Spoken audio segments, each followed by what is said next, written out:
ఉంటే ఒక పిల్లాన్ని చదివించుకుని ఒక పిల్లాన్ని వదిలేయాలా ఏమిటిది? కానీ ఇంట్లో ఎంతమంది ఉంటే అంతమంది. ఆ రోజు అలా మాట్లాడు. ఇవాళ ఏమంటున్నావు? ఇంటికి ఒకటే డబ్బులు లేవు అంటావు. ఇది పచ్చి అబద్ధం కాదా? గ్యాస్ సిలిండర్లు మీరు వెళ్ళిపోయి ఎక్కడికి వెళ్తే అమ్మా మీరు నా తల్లు ఊది ఊది మీ గుండె ఇది కాకుండా ఉండటం కోసం మూడు సిలిండర్లు మీకు ఇస్తున్నాం గుర్తుపెట్టుకోండి అన్న. ఇవాళ అసెంబ్లీలో ఏం మాట్లాడుతున్నాడు మనోహరు? మేము ఇవ్వలేము ఒక సంవత్సరం తర్వాత కానీ ఆలోచన. మీ ఇదొక అబద్ధం కదా. కరెంటు నాణ్యతమైన నాణ్యతమైన రేట్లు పెంచకుండా ఇస్తామన్నారు. ఇవాళ ఏమంటున్నాడు? మనం మేము ప్రెస్ మీట్లో వీళ్ళు అడిగితే నేను ఎక్కడన్నాను రేట్లు పెంచము నాణ్యతమైన నేను ఎక్కడన్నాను అంటున్నాడు.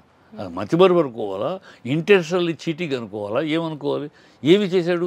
వైజాగ్ స్టీల్ ప్లాంట్ నువ్వు నీ పవన్ కళ్యాణ్ వెళ్ళిపోయి మా ప్రాణాలు అడ్డేస్తాం, వైజాగ్ స్టీల్ ప్లాంట్ ఉక్కు మన వైజాగ్ హక్కు, మన ప్రాణాలు అడ్డేస్తామని ప్రగల్భాలు పలికి సినిమా డైలాగులు కొట్టి తొడలు కొట్టి మాట్లాడి ఇవాళ అక్కడ అమ్మేస్తున్నారు. 400 మంది ఉద్యోగాలు తీసేశారు. ఇవాళ ఆల్రెడీ 3 ప్లాంట్ దాంట్లో 3 భాగాలు మూసేశారు. ఇంకా ఒక నిమ్మకు నీరెత్తినట్లు నిస్సిగ్గుగా ఇద్దరికిద్దరు నోరు మూసుకొని మౌనంతో పాటిస్తున్నారు. ఇది ప్రజలకు చేయటమా? స్పెషల్ స్టేటస్ ఇవాళ కాకపోతే మరొక నాడు ఎప్పుడు స్పెషల్ స్టేటస్ వచ్చే అవకాశం. ఎందుకంటే ఇన్ని రోజులు 2014లో కానీ 2019 కానీ బీజేపీ సింగిల్ పార్టీ మెజారిటీలో ఉంది కనుక ఎవరు మాట ఇవాళ ఫస్ట్ టైం ఆంధ్ర రాష్ట్రం ఏర్పడినాక ఫస్ట్ టైం మన ఎంపీల చేతిలో కేంద్రం ఉంది. ఇవాళ అక్కడ నితీష్ కుమార్ అదే పొజిషన్లో ఉన్నాడు. అందుకని నితీష్ కుమార్ సాధించుకున్నాడు. 100 కోట్లు నాకు కావాల్సిందే ప్యాకేజీ కింద 100 కోట్లు 1,00,00,000 కోట్లు నాకు కావాలి అన్నాడు.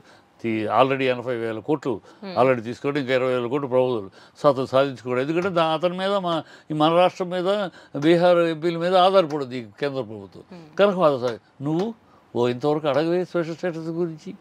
మొన్నదాకా 2018లో స్పెషల్ స్టేటస్ ఇవ్వలేదనే కదా బీజేపీతో విరోధం పెట్టుకుని బయటకు వెళ్ళావు నువ్వు. నోరు ఏమైపోయిందా? నోరు చచ్చిపోయిందా? ఏమైంది?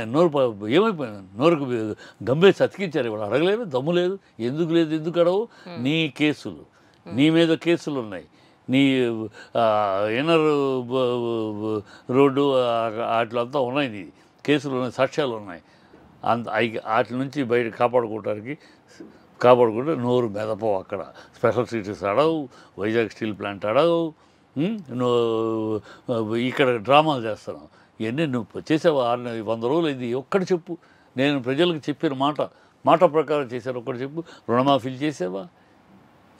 ఏది అన్నీ అబద్ధాలు. నాకు భయం వేస్తుంది అంటాడు. ఆ మాట అంటానికి 40 ఏళ్ళు రాజకీయం చేసిన వాడివి, 14 ఏళ్ళు సీఎంగా చేసిన వాడి సిగ్గు సెర ఉండద్దండి. ఇంత నాయకుడికి ఆ సిగ్గు లజ్జ ఉండద్దు. డబ్బు నాకు భయం వేస్తుంది అంటావా? నరంలో నాలుగుతోటి ఇష్టం వచ్చినట్టు వాగ్దానాలు చేసి నీకు అది ఇస్తా ఇది ఇస్తా తమ్ముళ్ళు అని ఏదో వాగుళ్ళు ఇష్టం వచ్చినట్టు వాగినప్పుడు లేదు నీకు? అప్పుడు తెలియదా నా ఖజానా పరిస్థితి ఏంటో? నువ్వే అన్నావు కదా ఖజానా దివాళా తీసిందని.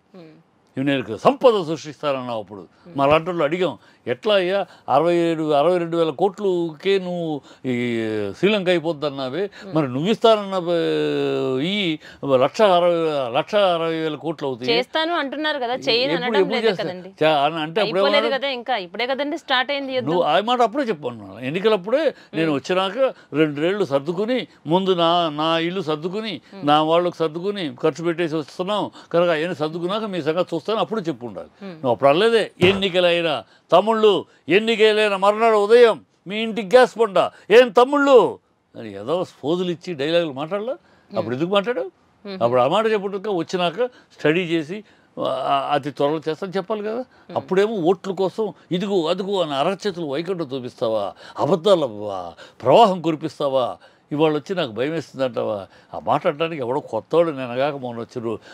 నువ్వు 40 ఏళ్ళ అనుభవం, 14 ఏళ్ళు సీఎం అయ్యి నీకు తెలీదా ఓ ఖజానా ఏముందని? ఖజానా లేదు. నువ్వు సంపద చూస్తే సూచిస్తావు సంపద 7,000 కోట్లు. నువ్వు ఈ 100 రోజుల్లో 7,000 కోట్లు ఒక గవర్నమెంట్ సెక్యూరిటీస్ని పెట్టి తాకట్టు పెట్టి తెచ్చావు. అదే ఇంకో 10,000 కోట్లు గవర్నమెంట్ పోర్టులు తాకట్టు పెట్టి ఇంకో 10,000 కోట్లు గడిగావు. ఇదే నువ్వు సంపద సృష్టిస్తావు అంటే. ఇతర ప్రభుత్వాలు గత ప్రభుత్వాలు కనుక అప్పు తెస్తేనేమో దివాళా తీసేశారు. గత ప్రభుత్వాలు అప్పు చేస్తేనేమో దివాళా తీసేశారా? నువ్వు చేస్తేనేమో అభివృద్ధి చేస్తావు.